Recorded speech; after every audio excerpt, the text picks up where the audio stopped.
Ја слушате политичката емисија Пулт на Радио Слободна Македонија со Славица Арсова. За жал понекогаш имам чувство дека Социјалдемократскиот сојуз токму бира кога треба да ни ги упропасти празниците, но не од аспект на тоа дека нешто треба да одмараме и да празнуваме, туку од аспект на тоа какво е чувството за празник кога на најголемиот ден, на денот на деновите, Великден, ќе треба да се занимаваме со такви тривиални работи како што е дневната политика на Социјалдемократскиот сојуз и нивната силна желба за доаѓање на власт.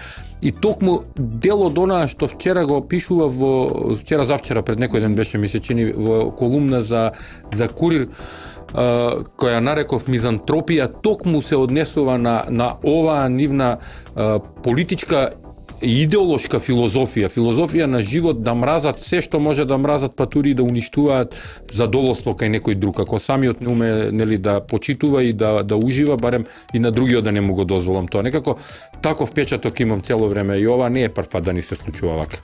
Колку е известно дека во текот на следната недела ќе дојде до некаков чекор од страна на СДСМ за преземање на контролата врз собранието? Можеме да прочитаме дека дел од поддржувачите на Зоран Заев веќе јавно го заговараа тоа дека е време да се преземе некаков чекор со кој што би се суспендирала сегашната дебата која што се води по точката за избор на комисија за избор и именување.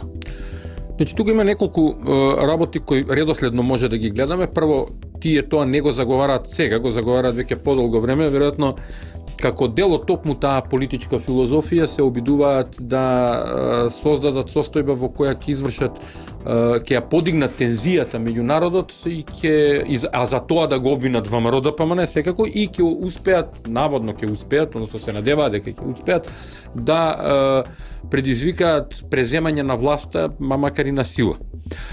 Втората работа е тоа што веќе се обидува тоа да го направат. Значи, минатава недела имавме таков еден обид во кој се обидува да ја изместат точката од дневен ред, но тоа беше сосема безуспешен обид во кој се обидуваат да спинуваат дури делови од деловникот и од уставот, повторно служејќи се со невистини, што е веќе вообичаена практика кај нив. Не гледам ништо ново што се обиделе да направат. И третата работа е што на овој начин тие континуирано се обидуваат да ги држат луѓето под тензија, односно да создаваат тензија за која утре тензија ќе го обвинат ВМРО ДПМН. Една работа никако не им е јасна, дека зад протестите за заедничка Македонија не е ВМРО. Тоа се македонските граѓани. Ние и јас меѓу тие граѓани одам почесто на протестот, сум присутен, излегуваме на протест за да го кажеме нашето мислење, нашиот став, дека како граѓани, како нација сме измамени од онаа што Зоран Заев и Социјалдемократскиот сојуз го направија со тиранската платформа. Нема никаков проблем Социјалдемократскиот сојуз да дојде на власт. Зошто се бунат за тоа? Направија парламентарно мнозинство, но откажи се од тиранската платформа, ќе добиеш поддршка дури и од противниците на ВМРО ДПМН, формирај влада. Дали овие протести кои се случуваат секојдневно се еден вид предупредување дека доколку се направи некаков чекор во парламентот за преземање на контролата врз законодавниот дом, може да дојде и до некакви инциденти и судири? Иако сметам дека главната битка се води внатре во собранието, бидејќи се работи за политичка битка и треба на мирен начин да се реши и на политички начин да се дојде до крајната цел, а веројатно ќе стигнеме да позборуваме и за тоа која треба да биде крајната цел од решавање на политичкава криза.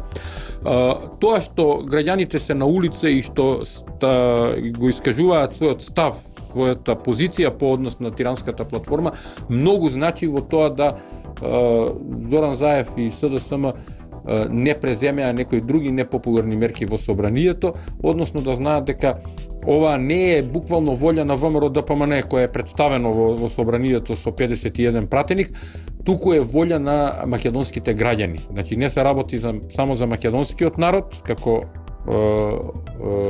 најголем и како народ кој е носител на државата Република Македонија, туку се работи и за останатите етнички малцинства кои го поддржуваат тоа што го прави за заедничка Македонија иницијативата. Можевме да слушнеме контрадикторни изјави во изминатиот период од албанските партии и од Социјалдемократскиот сојуз кога станува збор за така наречената тиранска платформа. Едните велат без платформата нема избор на влада, нема избор на собраниски спикер, другите велат такво ништо не постои, ние имаме програма на владата и тоа е единствениот документ врз кој што ќе се заснива било која идна коалиција со албанските партии. Каков е вашиот впечаток? Има ли реално документ за кој што СДСМ се согласил, кој што е потпишан во Тирана, за кој што можевме да видиме фотографии објавени од самиот Еди Рама? Треба да имаме нешто друго во предвид. Секогаш кога го слушаме Заев, треба многу внимателно да го слушаме.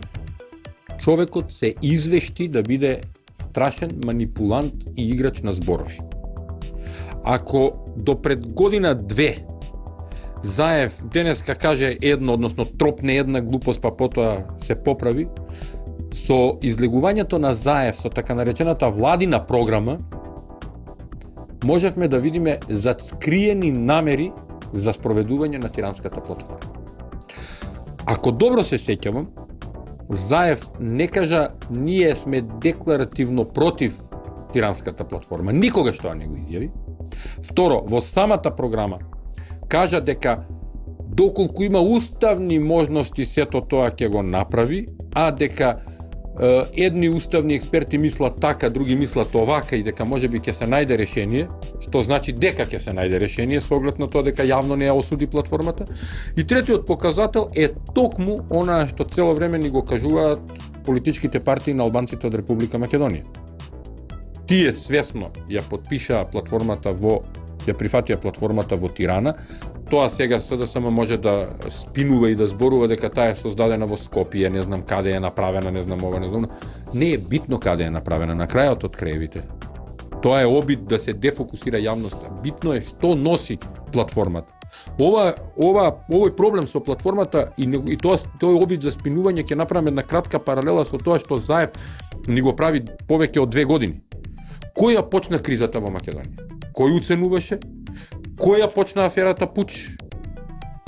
Кој требаше да оди на суд за Пуч? И кој тргна во соработка со странски служби?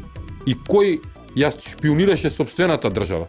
За да денеска тоа го заборавиме и сега зборуваме за нешто друго сосема небитно. Значи мора секогаш, апелирам до граѓаните, до слушателите на Радио Слободна Македонија, до сите граѓани на Република Македонија, враќајте се на изворот на кризата. Кој беше поттикнувач на целата криза? Кој стори серија кривични дела за да ја предизвика кризата? Така исто и со платформата. Не се фаќаме за тоа каде е создадена. Може ли да ја напишат, не знам каде, може ли во Бугарија, во Србија и во Грција да ја напишат платформата? Не е проблем. Проблем е кој ја прифати и што содржи таа платформа најмногу. Значи, платформата содржи антимакедонски ставови, содржи точки кои уриваат унитарноста, територијалниот интегритет и независноста на Република Македонија. И тоа е клучниот проблем. И надоврзувајќи се на тој проблем, таа платформа ја прифати Зоран Заев, односно ниту еднаш јавно не ја осуди. Од тука, третиот аспект кој го зборувавме е аспектот кој албанците во Република Македонија, односно политичките партии на албанците во Република Македонија, упорно му го кажуваат на Заев. И тука нема ништо страшно што го кажуваат тие тоа. Тие тоа го кажувале и порано.